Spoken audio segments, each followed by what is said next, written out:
Welcome back to another video.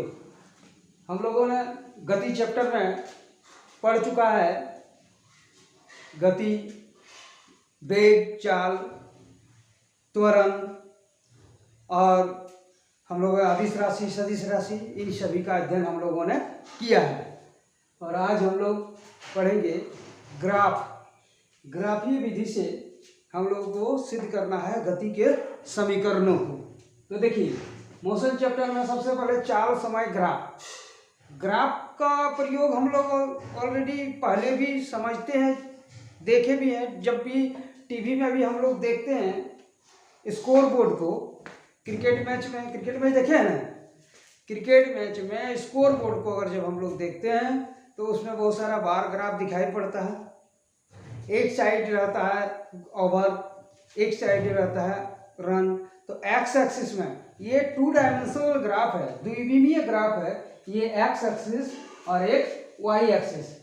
Horizontal axis को x axis और vertical axis को, उदग्र अक्ष को वाई अक्ष और क्षैतिज अक्ष को एक्स अक्ष कहा जाता है। तो हम लोग चाल, समय, ग्राफ में सिद्ध करेंगे गति के समीकरणों को। तो देखिए, गति समीकरण से हमें सिद्ध करना है क्या?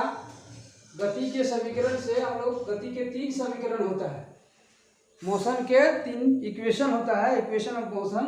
ये हम लोग प्रूव करेंगे। पहला नंबर ये v = u + at।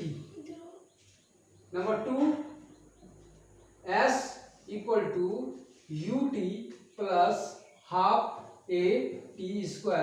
और नंबर 3 v² = u² + 2as। देखिए, ये गति के 3 समीकरण है।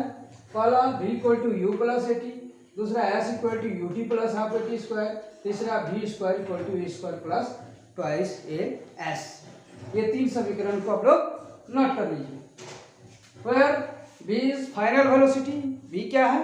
अंतिम वेग। हम लोगों ने वेग पढ़ा भी है। u को किससे डिनोट करेंगे? प्रारंभिक वेग, इनिशियल वेलोसिटी। a तो हम लोग जानते ही हैं, एक्सेलरेशन, त्वरण। और t टाइम, ठीक है। s हम लोग डिस्टेंस को s से डिनोट करते हैं। u तो इनिशियल वेलोसिटी, t टाइम है, a एक्सेलरेशन है। इस तरह हम लोग ग्राफ का तीनों इक्वेशन को प्रूव करना स्टार्ट करते हैं। चलिए, माना देखिए इधर ये एक्स एक्सिस है और ये वाई एक्सिस है, ठीक है।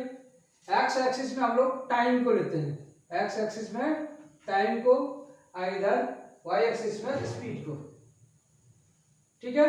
इधर स्पीड, ये ओरिजिन है, ये एक्स एक्सिस है, एक्स एक्सिस और वाई एक्सिस। तो माना कोई वस्तु एक समान त्वरण a से चलना प्रारंभ करती है। माना t1 समय पर कोई एक समान त्वरण से चलना प्रारंभ करती है। ये मान लिया कि ये टाइम एक्सिस में t1 टाइम पर उसका इनिशियल वेलोसिटी है u। t1 टाइम पर प्रारंभिक वेग u, और कुछ समय के पश्चात, जैसे अभी 5 सेकंड में या 5 मिनट में उसका इनिशियल वेलोसिटी है 10 मीटर प्रति सेकंड। और आफ्टर टाइम t2, मान लीजिए 10 मिनट के बाद कुछ भी टाइम, उसका अंतिम वेग, फाइनल वेलोसिटी हो जाता है v। तो देखिए, ये हम लोग इस पॉइंट पर डिनोट करते हैं। ये हो गया। इसका कोऑर्डिनेट कहां पर हो जाएगा? इसका निर्देशांक बिंदु ये हो गया, ठीक है। ऐसे ग्राफ आ गया, ये हम लोग ऐसे मिला देते हैं। इसका नाम देते हैं A B C D E, ठीक है। देखिए, माना कोई वस्तु एक समान त्वरण a से, यूनिफॉर्म एक्सेलरेशन a से चलना प्रारंभ करती है, और t1 समय पर वस्तु का प्रारंभिक वेग u और t2 समय पश्चात अंतिम वेग v हो जाता है। अतः चाल समय ग्राफ के अनुसार चाल समय ग्राफ की ढाल क्या होगी? चाल समय ग्राफ की ढाल slope of speed time graph, speed time graph.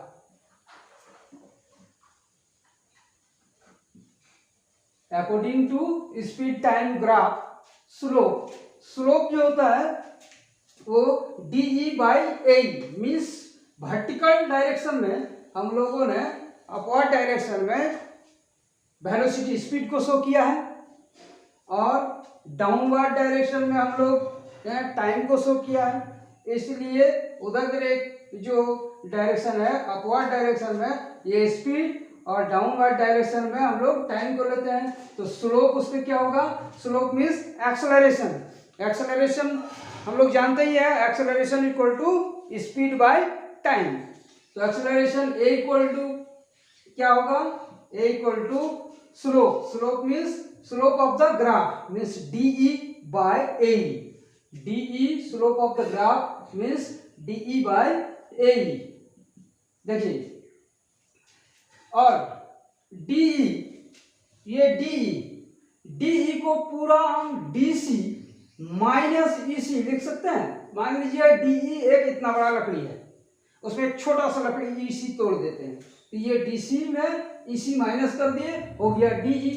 तो इसको हम लोग DE को DC माइनस EC लिख सकते हैं। और AE के जगह A इक्वल टू BC लिख सकते हैं, क्योंकि ABCE is a rectangle. ABCE एक आयत है, आयत के आमने सामने की भुजा बराबर होती है, इसलिए A equal to BC। A equal to BC, A की जगह हम लोग क्या लिख सकते हैं? BC, ठीक है। या देखिए A equal to DC minus EC by इस BC। देखिए इस BC के जगह हम लोग क्या लिख सकते हैं? OC minus OB। पूरा OC में OB माइनस कर देंगे तो BC होगा, तो BC के जगह हम लोग क्या लिख सकते हैं? OC minus OB। अब देखिए A equal to DC means देखिए DC वर्टिकल डायरेक्शन में y एक्सिस में DC क्या है? यहां से यहां तक v है, फाइनल वेलोसिटी। DC के जगह हम लोग v लिख सकते हैं। EC ये देखिए इनिशियल वेलोसिटी u है, तो हम लोग y एक्सिस में इनिशियल वेलोसिटी क्या है? u हो गया। EC मीन्स u, तो EC की जगह हम लोग लिख सकते हैं u by OC means T2 minus OB means T1, ठीक है। अब देखिए A equal to V minus U by T2 minus T1 means 5 घंटा माइनस 3 घंटा हो गया 2 घंटा। मतलब टाइम में टाइम को माइनस करेंगे क्या होगा? टाइम होगा। तो T2 माइनस T1 को हम लोग लेट कर देते हैं T। T2 माइनस T1 को लेट कर देते हैं T। Let T2 minus T1 equal to T। T2 minus T1 को हम लोग T लेट कर दिए, तो T2 माइनस T1 की जगह T लिख दिए।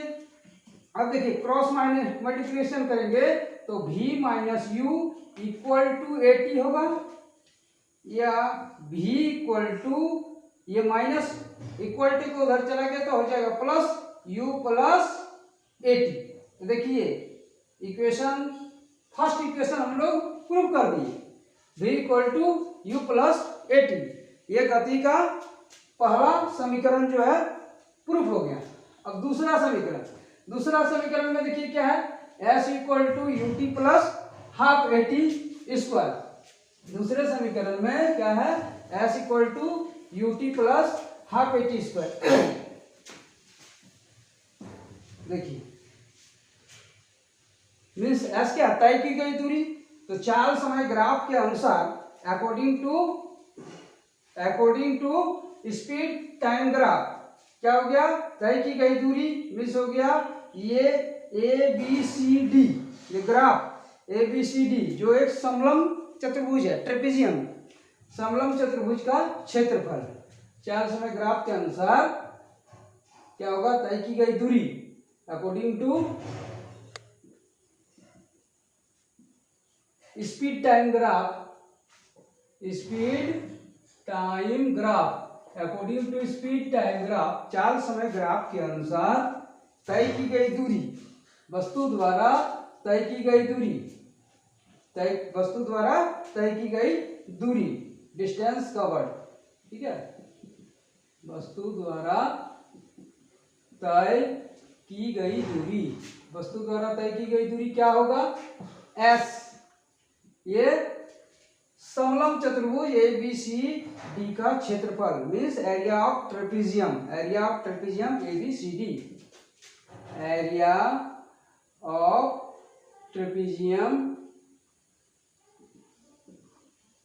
ABCD, दिस इक्वल टू, ये पूरा समलंब चतुर्भुज ABCD का क्षेत्रफल, इसको हम लोग लिख सकते हैं ये आयत ABCE का क्षेत्रफल प्लस ट्रायंगल AED का क्षेत्रफल, इसको हम लोग लिख सकते हैं rectangle, area of rectangle, area of rectangle, area of rectangle,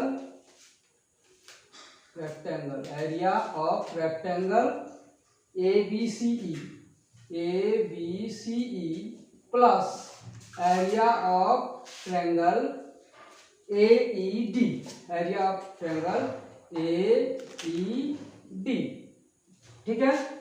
अब एरिया ऑफ रेक्टेंगल, आयत का क्षेत्रफल क्या होता है, आयत का क्षेत्रफल होता है, क्या होता है, हाफ इन आधार गुने ऊंचाई, मीन्स बेस इंटू हाइट, इसको हम लोग लिख सकते हैं, देखिए ABCE में बेस इंटू हाइट, बेस हो गया BC और हाइट हो गया EC, बेस हो गया BC इंटू EC, ठीक है, plus area of triangle AED, area of triangle AED, त्रिभुज AED का क्षेत्रफल क्या होगा 1/2 बेस आधार AE इंटू हाइट ऊंचाई DE, ठीक है, 1/2 आधार गुने ऊंचाई A इंटू DE, ठीक है। अब देखिए BC, अभी तुरंत बताए BC, BC मतलब बताया कि हम लोग OC minus OB means T2 minus T1, अभी हम लोगों ने बताया BC की जगह OC माइनस OB, एक बार लिख देते हैं OC माइनस OB, EC की जगह EC लिख देते हैं, प्लस हाफ AE मीन्स हो गया BC, ठीक, अब BC मतलब हो गया OC माइनस OB, अभी तुरंत हम लोगों ने पढ़ा इसको OC माइनस OB, DE, ये DE मतलब DC माइनस EC, DE मतलब DC में EC माइनस कर दी, DE मतलब DC माइनस EC, ठीक है, ये हम लोग समझ चुके हैं। अब देखिए OC minus OB means T2 minus T1 means T, अभी तुरंत हम लोगों ने प्रूफ किया, EC means U plus half OC minus OB means T2 minus T1, ये OC minus OB means T2 minus T1 और मीन्स T, क्या हो गया T into DC minus EC, DC मतलब हो गया DC मीन्स V और EC means U, DC means V, EC means हो गया U, तो V माइनस U, ठीक है। देखिए एक बार फिर से समझाते हैं, OC minus OB means T2 minus T1, T2 minus T1 means T, EC means U, EC means क्या हो गया U, half OC minus OB means अभी T2 माइनस T1 बताया, T2 माइनस T1 और मीन्स T, DC हो गया means हो गया V माइनस EC मीन्स हो गया U, ठीक है।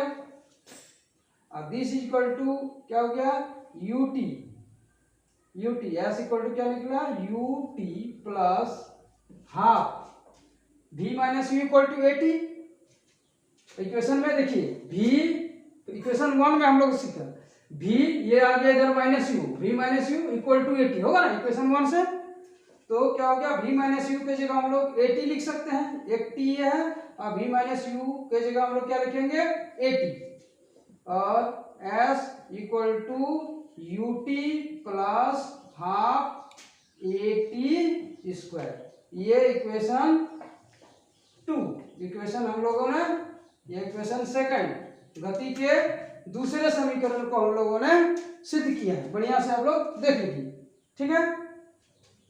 अब गति का तीसरा समीकरण देखिए, गति के तीसरे समीकरण को हम लोग देखिए प्रूव करें। गति का तीसरा समीकरण क्या है? v square equal to v square plus 2s from equation 1, from equation 1 देखिए v equal to u plus 80, ठीक है। इक्वेशन 1 से squaring both side, squaring both sides, दोनों तरफ वर्ग करने पर देखिए स्क्वायर कर देते हैं। इस इक्वेशन में दोनों तरफ स्क्वायर कर देते हैं, क्या होगा?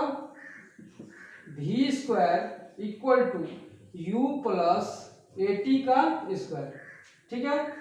दोनों तरफ स्क्वायर कर दिए और v square equal to u plus 80 means a plus B का होल स्क्वायर, इसको तोड़ देते हैं। a प्लस बी का होल स्क्वायर जानते हैं, a square plus 2ab plus b square, तो क्या होगा?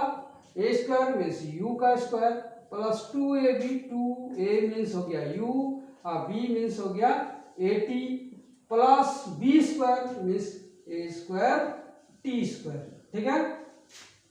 और v square equal to u square plus, इसमें 2a कॉमन लेंगे, 2a देखिए कॉमन लेने का मतलब होता है उसको उसी संख्या से डिवाइड करना है। तो 2a कॉमन ले रहे हैं तो यहाँ 2a से डिवाइड कर दिए, 2a से डिवाइड कर दिए तो बचा ut, 2a से इसमें डिवाइड कर देते हैं तो नीचे बच गया 2, एक a कट गया तो बचा a और t स्क्वायर, ठीक है। और v square equal to u square plus 2a, ut plus half a t square from equation second, ut plus half a t square equal to s, तो ut plus half a t square की जगह s लिख सकते हैं, तो ये s लिख दिए। ये हो गया गति के तीसरा समीकरण। इस प्रकार हम लोगों ने गति के तीनों समीकरण को सिद्ध कर लिया है और आगे का क्लास में हम लोग नेक्स्ट जो वीडियो बनाएंगे उसमें हम लोगों ने कुछ तो न्यूमेरिकल सीखा है और ज्यादा इस चैप्टर में न्यूमेरिकल को सीखेंगे और ये चैप्टर समाप्त हो जाएगा। और रुकिए, सिर्फ वीडियो को देख कर ही ऐसे मत चले जाइए। हम लोग इतनी मेहनत से आप लोग के लिए वीडियो बनाते हैं तो वीडियो को कम से कम लाइक तो कर दीजिए, शेयर भी कर दीजिए, जिससे आप जैसे दूसरे बच्चों को भी पढ़ाई अच्छे से मिलती रहेगी। और सब्सक्राइब भी कर दीजिए और बेल आइकन दबाइए, जिससे आपको टाइम पर जब भी हम लोग वीडियोस अपलोड करेंगे तुरंत आपको नोटिफिकेशन मिलता रह जाएगा नोटिफिकेशन, और आप देखते रह जाएंगे वीडियो, ठीक है। और आप सीखते रह जाएंगे, सीखने का सिलसिला जारी रहेगा। Thank you, thanks for watching.